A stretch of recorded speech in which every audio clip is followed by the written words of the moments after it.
लोकशाहीचा बुलंद आवाज, रिपब्लिकन वार्ता Maharashtra. Youth movement Maharashtra unit Pusad यांच्या वतीनं गुलाम नबी आझाद शिक्षण संकुल पुसद येथे भव्य रक्तदान शिबिराचं आयोजन करण्यात आलेलं होतं. सदर शिबिरामध्ये पुसद शहर आणि परिसरातील युवक व महिलांनी उत्स्फूर्त प्रतिसाद दिलाय. शिबिरामध्ये तब्बल 120 बॉटलचे रक्त संकलन करण्यात आले.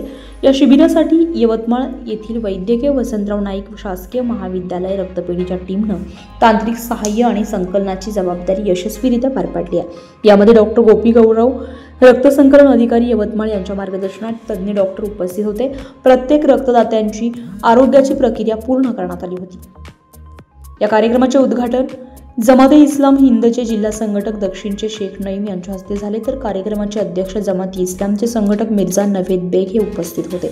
रक्तदान हे सर्वश्रेष्ठ दान असून गरजू रुग्णांचे प्राण वाचवण्यासाठी याचा मोठा उपयोग होतो.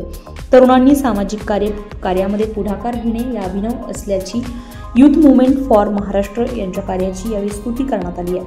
यावेळी मुख्य मंचावर जमाती इस्लामचे पुसद शहराध्यक्ष काझिम आहेत, दादखान, डॉक्टर गोपी गौरव, यूथ मुवमेंट इत्यादी उपस्थित होते. या कार्यक्रमाचे सूत्रसंचालन सय्यद सलमान सर यांनी केले. मिर्झा असलम बेग यांनी आपल्या प्रास्ताविकामध्ये यूथ फॉर मुवमेंट महाराष्ट्र थोडक्यात परिचय करून दिलाय आणि सांगितलंय की संपूर्ण महाराष्ट्रात एकाच दिवशी संघटनेमार्फत हजारो ठिकाणी रक्त संकलन केलं जात असल्याचं यावेळी सांगितलंय.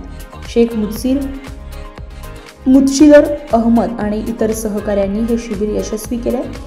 रक्तदात्यांना प्रमाणपत्र देऊन गौरव करण्यात आलाय. समाजोपयोगी उपक्रमांचे सर्व स्तरातून स्वागत होत आहे. रिपब्लिकन वार्ता महाराष्ट्र न्यूजसाठी विदर्भ संपादक राजेश ढोले, यवतमाळ.